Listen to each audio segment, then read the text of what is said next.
Política e economia se entrelaçam, né? Uma hora a política está influenciando o rumo da economia, na outra hora a economia que vai influenciar o rumo da política. Tem aquela célebre frase de um analista americano, né, falando sobre o resultado das eleições lá. O que está acontecendo aqui é economia estúpida, né? Essa frase ficou famosa. Bom, no Brasil também isso está acontecendo, né? A gente tem uma eleição aí no mês de outubro, os dois principais candidatos, né, o atual presidente concorrendo à reeleição e o ex-presidente Lula não tem uma definição muito clara sobre os rumos futuros da política econômica. O caso Bolsonaro é complicado porque ele colocou um ministro da Economia que sempre se assumiu como liberal e muitas iniciativas foram tomadas nesse sentido. Fizeram a reforma da Previdência, fizeram privatizações, avançaram em alguns marcos regulatórios no sistema de concessão de transporte, avançou-se bem na questão do saneamento básico, mas em compensação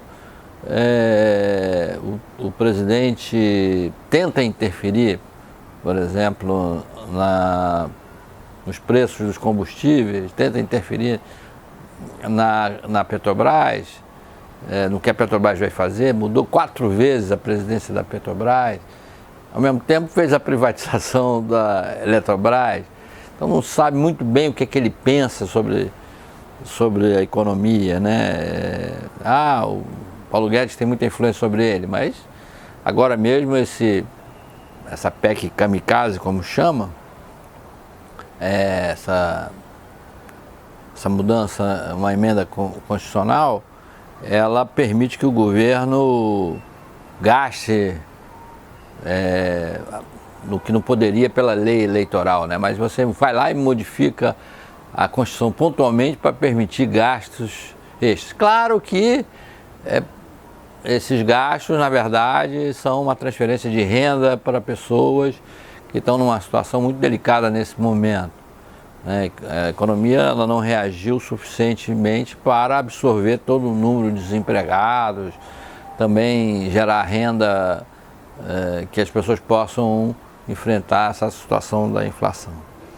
E o Lula, por sua vez, também, ele tem falado coisas que a gente teme que possa ser um retrocesso em relação a alguns avanços que foram feitos no governo Temer e no próprio governo Bolsonaro. Então, diante disso, os mercados financeiros estão numa fase bem conturbada, especialmente a cotação do real, né?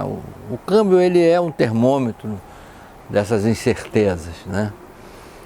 Então a gente teve aí uma alta do dólar, né? Uma desvalorização forte do real, que anulou até os ganhos que o país obteve com essa redução na tributação sobre combustível. Aliás, que entre nós, né, quer dizer, é uma decisão que podia ter sido tomada há mais tempo, que é um absurdo a gente ter esse nível de tributação sobre questões básicas, combustíveis, por exemplo, porque o combustível é a base do transporte, né? Além de tudo, tem outras finalidades, como, por exemplo,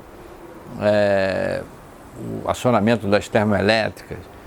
O mundo está numa transição energética? Sim, então não se pode estimular o consumo de combustíveis fósseis, mas tem que ter alternativa. Enquanto não existir essa alternativa, ela não estiver disponível, você não pode simplesmente achar que, criando uma tributação exagerada, que o consumo de combustíveis fósseis vai desaparecer. Uma tributação de 17%, 18% só de ICMS, então considerando os outros tributos, já é elevada por si só, né? E aquele nível de 35%, como alguns estados chegaram, era uma situação absurda, ainda mais no momento em que o preço do petróleo está acima de $100 o barril, né? Então faz sentido, muitos estados até estão nadando de braçadas aí, porque tiveram um aumento de arrecadação enorme. Talvez essa proposta de se calcular o ICMS sobre os preços combustíveis de uma média de 60 meses seja uma boa alternativa.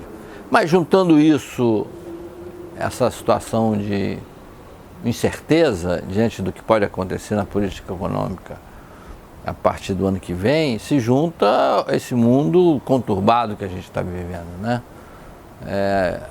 Até que ponto a Rússia quer chegar, Putin quer chegar na guerra da Ucrânia? Só reconquistar ou conquistar aqueles territórios russófonos, né? Aqueles que sempre a Rússia teve influência, áreas da Ucrânia que falam russo. É só isso ou ele vai continuar tentando derrotar militarmente a Ucrânia como um todo, quer chegar a Kiev, quer voltar a atacar outras grandes cidades da Ucrânia, né? Até que ponto ele tem fôlego para realmente derrotar completamente a Ucrânia? Até que ponto também o Ocidente vai apoiar a Ucrânia? Já está apoiando no pedido de entrada da Ucrânia na União Europeia, né? Já foi um primeiro passo. Houve também a adesão da Finlândia e da Suécia à Organização do Tratado do Atlântico Norte, que é um tratado militar, um tratado de defesa. Mas até que ponto o Putin vai levar essa coisa? Vai parar aqui? Vai continuar? Isso vai continuar interferindo nos preços das commodities? Enfim, commodities deram uma baixada, mas... Ou seja, a gente está diante de muitas incertezas e os mercados financeiros vão continuar refletindo isso, não tem como. É bolsa, às vezes sobe, às vezes cai, os mercados de taxa de juros também estão oscilando muito. Tendência é que as taxas de juros no mundo inteiro permaneçam altas, subiram nos Estados Unidos, devem subir também na Europa, enfim. E isso, traduzindo para o Brasil, a gente tem essa pressão inflacionária dando alguma aliviada, né? Cair abaixo de 0,5% ao mês já é alguma aliviada.